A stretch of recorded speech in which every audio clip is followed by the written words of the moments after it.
শিল্প, সাহিত্য, দর্শন ইত্যাদির বিভিন্ন শাখায় বিশ্বখ্যাতগণ তাদের জীবন অভিজ্ঞতার সারোৎসার তুলে ধরেছেন তাদের অমূল্য বাণীর মাধ্যমে, যা আমাদের অনুধাবন, জ্ঞান ও প্রজ্ঞাকে শানিত করে, আমাদের সতর্ক করে, প্রাণিত ও ঋদ্ধ করে।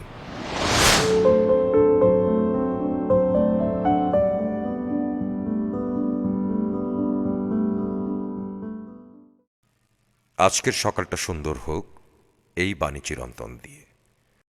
প্রত্যেককে বিশ্বাস করা বিপজ্জনক, কিন্তু কাউকে বিশ্বাস না করা আরো বেশি বিপজ্জনক।